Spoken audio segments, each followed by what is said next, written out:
Hi, my name is Jessica Philpott. I'm 46 and live in Hubbard, Texas. Um,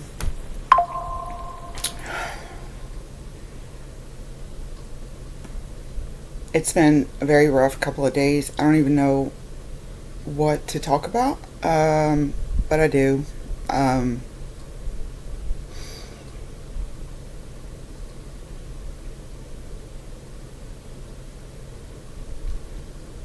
I need to start a timeline. I'm working on that. So basically, in 2019, I was at the top of my game. I had a business, a reselling business. I sold on eBay. eBay. I was making a full time income. Actually, had an Amazon store and a Poshmark store and a Macari store that I made money on. Built it from the ground up. Worked on it for over 8 years. Had a house, 3 kids, married. We were doing very good for ourselves. And I guess my cousin, Michelle Sims Wilson, was mad about it. She was mad about my life and that I was happy and doing okay. Because in their eyes, I was supposed to grow up to be a loser, which is what they turned me into through gangstalking. Um, but when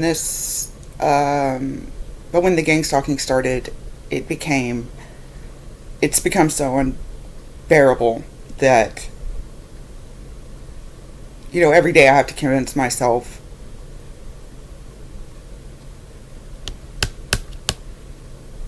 to live.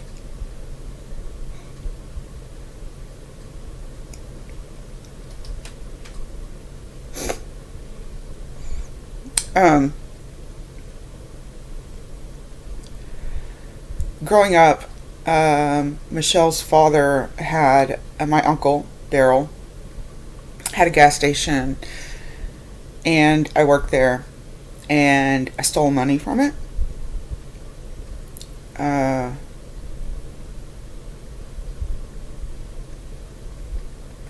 and I'm just going to own that. I'm not going to make excuses and provide you with excuses. Um, I'm just gonna sit in it. I'm just gonna sit here and let you blame me, let you think whatever you want to about me, and just be bold faced and say it, and own it. Um,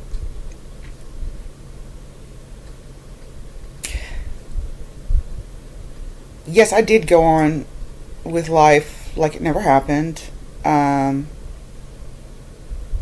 I was a young kid when I did it. I didn't know or even have the courage to face things like that. So I just ran. I ran away because I didn't know how to deal with it. This is the difficult part. This is the part that I never wanted to say. They go around saying that because I stole money, it ruined their business and they lost everything.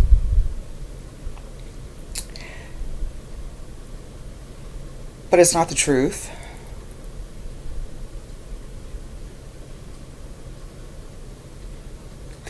They lost the ability to sell alcohol out of their store, so they lost the license to do that. So their store didn't sell alcohol.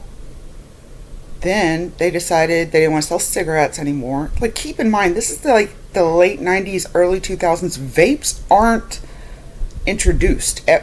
And, like, everybody smokes. Okay?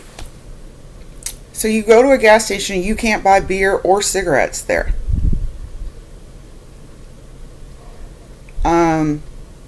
They didn't really stock their store with, like, gum and candy and stuff like that you want in a gas station.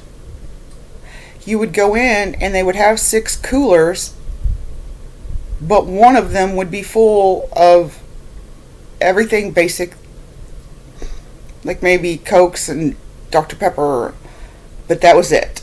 And you just got one, and the one cooler that they had was usually only halfway stocked.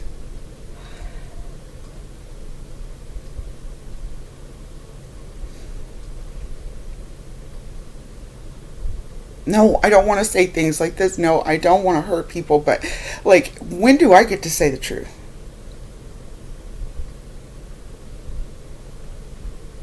I never wanted to put my family's business online, but my family doesn't care if they ruin my life.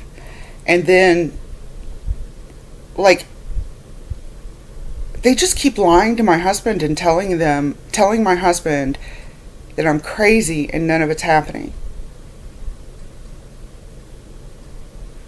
So my husband thinks that I'm just crazy and that the police aren't after me and that Susan Morton's not playing this huge deal in it. And Susan Morton is my mother-in-law. So Susan Morton is orchestrating all of this behind her husband's back because my mother-in-law wants me and my husband divorced.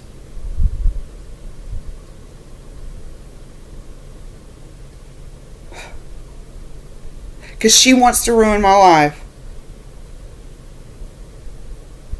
Like Michelle. So she's got Susan Morton. She's the city manager of, or she was like the manager of the Waco tourism. So she knows literally everybody in Waco and their business. So she does things like, okay, I wrote a book. I had no intentions of publishing this book. Okay, I did it in my spare time. I owned the eBay business over here, and while I'm owning an eBay business, I'm also writing a book.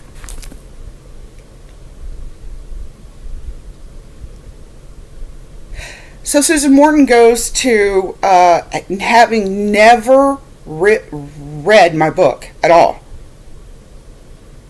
Doesn't even know what it's about.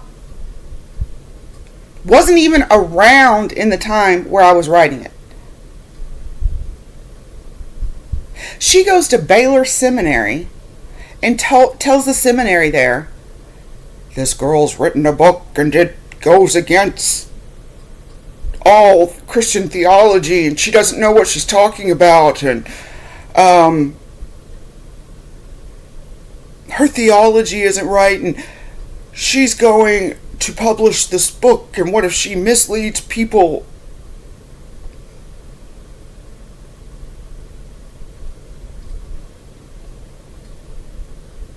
It's so hurtful.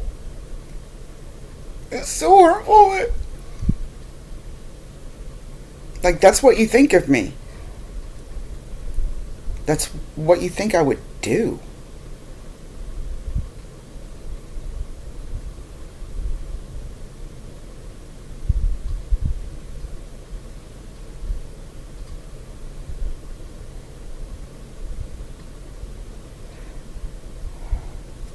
There's a doctor at Baylor Seminary that I plan on naming pretty soon. And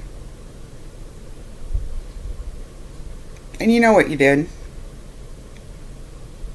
when you were working at Midway Middle School? You know what you did with my son.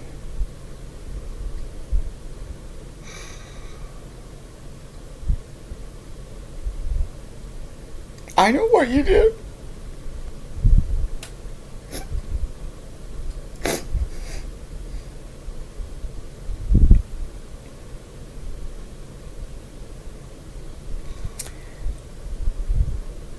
Okay, I guess I might as well just get into it.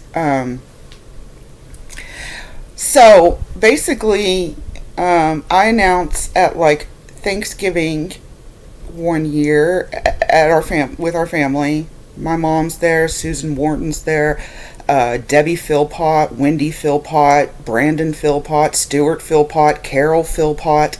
We're all there, okay?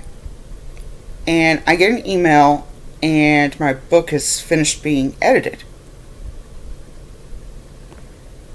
I wrote a book. And instead of cheering for me and being excited for me, my whole family decides they need to come together and stop this book from being published and stop me. Because I stole money when I was a kid.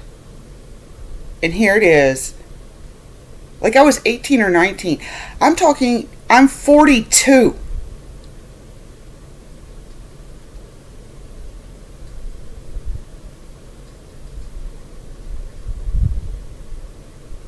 And in my book, I talk a lot about how I've never received any kind of support from any of my family. No, my family doesn't love me. And they never have. And I'm not blaming them for that. I don't love my family. We don't get along. I don't see things like they see things.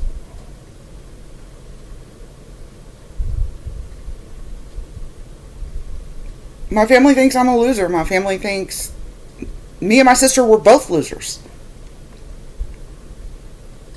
By the way, they did this to my sister before they did this to me. My sister did not kill herself.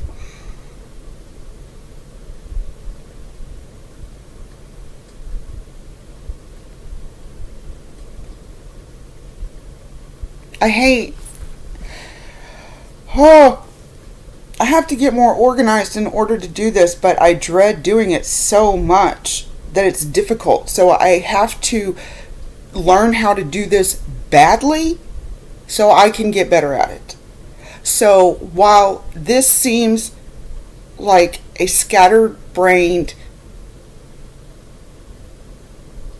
mesh up of a whole bunch of stuff that is so brainstorming crazy that it doesn't make sense, I would like to acknowledge that and say that I was not made to be on camera, which is the whole reason why I never wanted to do this. I never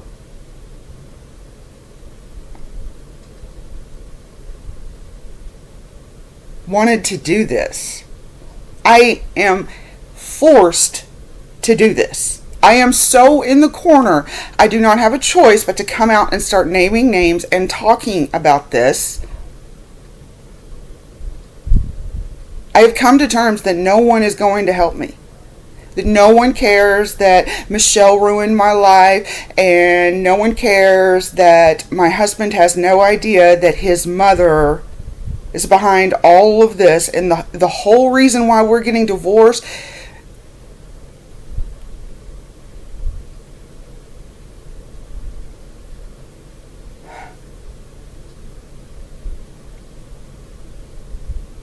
like, don't you think that my husband should know the truth before he gets divorced? Not only that, but I don't want a divorce from my husband. This situation is the only reason we're getting divorced. Because my mother-in-law won't come out and tell the truth. So she's just literally brainwashed my husband. His lawyer too. His lawyer, John McLeod, knows the truth. And knows that I'm seriously being gangstalked. And that Susan Morton Susan Morton's not telling the truth to the lawyer, because I remember one day I said something and he looked at me like, whoa, you did the right thing? Because the only thing that they present is everything bad that I've done.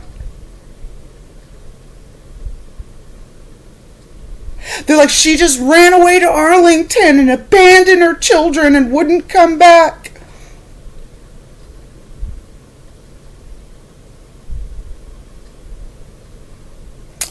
No. From the time I woke up, from the time till the time I went to sleep, I could not stop crying because of everything terrible y'all were doing to me, and I could not parent my children.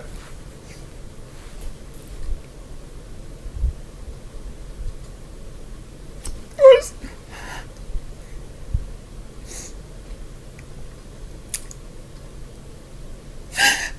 deeply, deeply, deeply bothered. Because that was all my kids got to see, was me crying from the time I woke up and the time I went to sleep. And I couldn't take it. I wanted to be a good mom.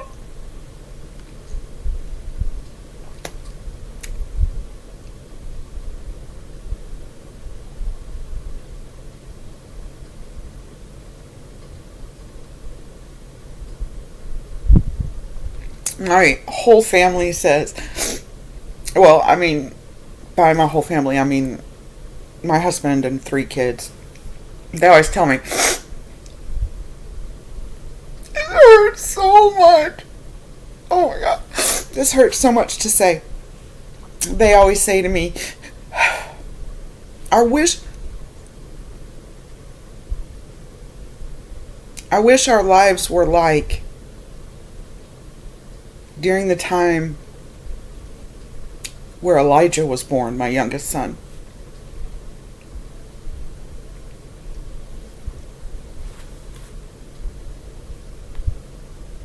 Until one day I realized that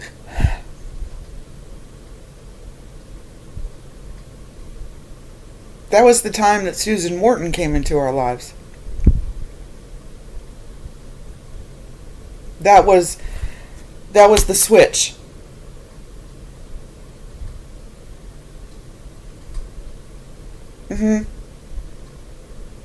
Like, up until that point, we saw Susan Morton maybe twice a year. At best. For the last 15, since I had known my husband. Talked to her on holidays, that's it. Maybe her birthday. I asked my dad. She never came around. Neither did his dad. We rarely saw her. All of a sudden, she starts being an active part in my life. And the gang stalking shoots through the roof. Every day at lunch, my son would go to school. And he was at Castleman Creek Elementary in Hewitt, Texas during this time. And he would come home from school every day and tell me, I don't get to eat lunch with the other kids. I have to eat lunch with the school secretary and talk to her. What? Why? I don't know, but every day she asks me about you. And we talk about you every day. She's just trying to help with what's going on at home. Well, what was going on at home was I was sick, being poisoned by Michelle. Not necessarily by Michelle, but it's gang stalking. So there was people that did it for her. If you know anything about the Yakuza or the Freemasons, Legion, Anonymous, they're responsible for all of this. And all of this is happening in your community and in your cities and towns. And they are coming for you too. So, I was being poisoned at home. And so I was really, really, like, so sick. And I'd go to the doctor and the doctor would be like, you're not sick, you're crazy. No, dude, I'm, like, so sick, I don't know what to do. Like, I can't even get out of bed. You're not sick, you're crazy.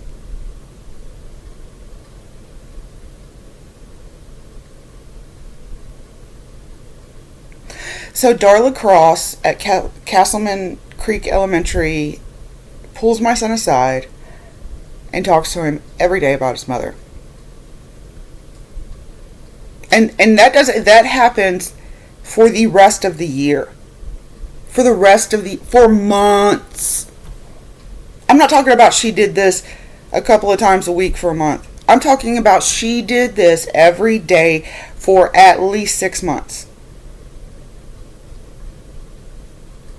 Imagine you're a kid and you have an argument with your mom that morning. And it should just be an argument that now you're at school and you can, live your life. But every day at lunch, the school secretary makes you relive it again, makes you rehash it. Wouldn't you start to build up some anger, some frustration, some resentment? Especially if Darla Cross is always coming from the point of, and this is the lens that they see you through. So Darla Cross has this lens where she's just been told this information by the police. The police told Darla Cross to do this to my kid. The Hewitt police. Darla Cross, you want to come forward and say that that's not true? Come on with it. Put your name to this. Castleman Creek Elementary, y'all want to start saying stuff? Let's go.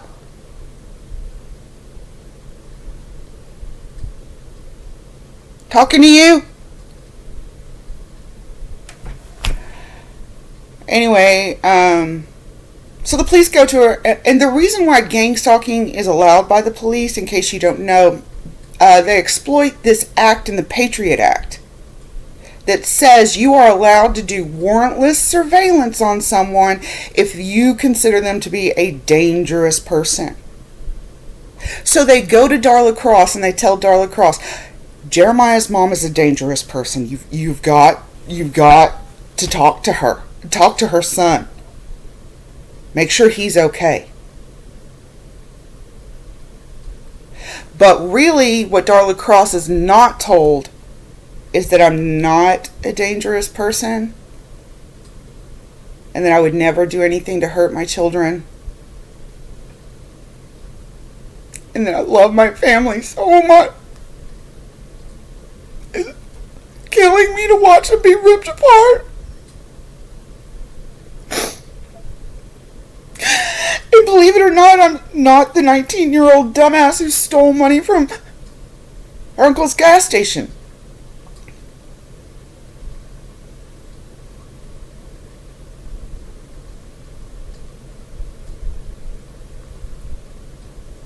I don't have to be that person for the rest of my life. Did you ever have intentions of paying it back? Yeah, I did, but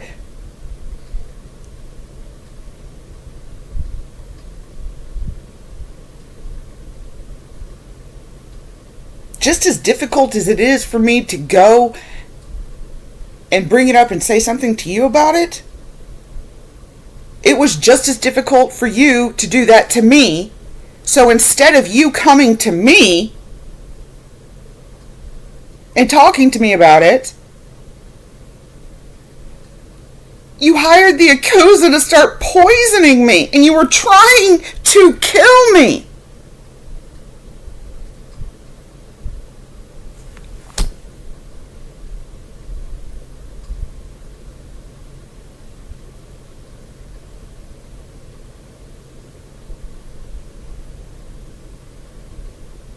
And Darla Cross is just interviewing my son every day at lunch thinking she's doing the police the right thing. That's why I can't be mad at Darla Cross. I can't be mad at her. I don't think that she did anything wrong. If the police came to me and said, hey, this person's a dangerous person, if you've got to get them. That's why I have no intentions of retaliation against Darla Cross or Castleman Creek Elementary. You've been lied to.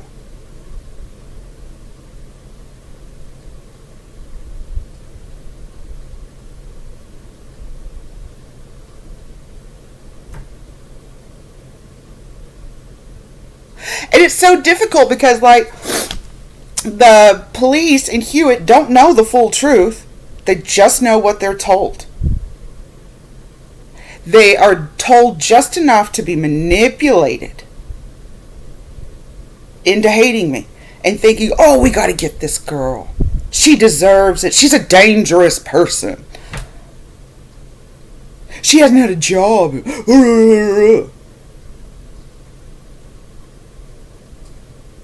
Hi. The reason why... Okay, listen. I actually did have a job. But because the police couldn't gang stalk me at my job, that's why they started doing it at my kid's school. And, oh, I'm sorry, I said school. I meant my kids' schools. Every year at my kids' school. Elementary, and then that school that's like 5th and 6th and 7th, and then middle school, and then, I don't know, high school, I don't know.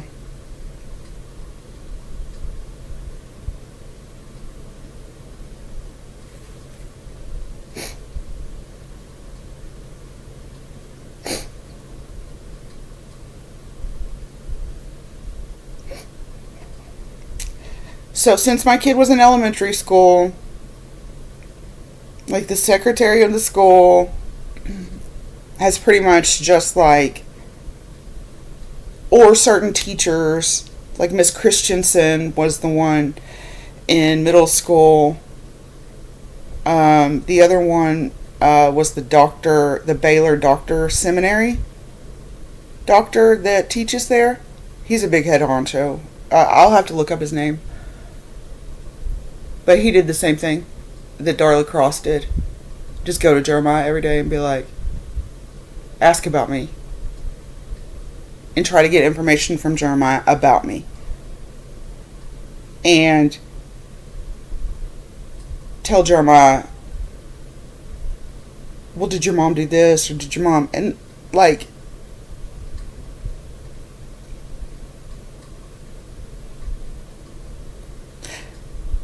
Over the course of, I guess, the last... I don't know how many years it's been going on. I guess 6 or 7. This hurts so much to admit on the internet, but I want my kids back. I want Jeremiah back, I guess. And I don't mean that I can't have contact with Jeremiah. What I mean is that because y'all did this, my son don't want anything. It's not that my son doesn't want anything to do with me. My son doesn't want to be anything like me. My son wants to be the opposite of me. That's what's going on right now. Like, that's what I'm enduring. Like, having to watch my son be like, I don't want to be like my mom. Why? Because for the last 7 or 8 years, every time she's done something wrong or something somebody doesn't like, the teachers at my school talk to me about it.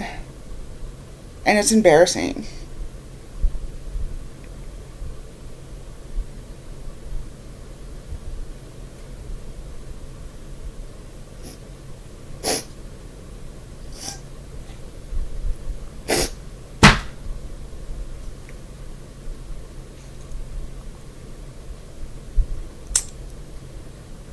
Okay, that's enough for today. I promise to try to get more organized so it's less of a verbal vomit. These videos are for educational purposes only. I have no intentions of retaliation. I have no intentions of being a dangerous person. I'm scared to death. I'm scared to death that people are going to come and kill me. And I have been for a long time. And I mean scared to death for my life.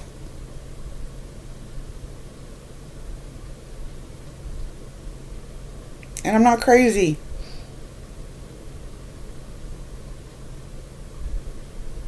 See you tomorrow.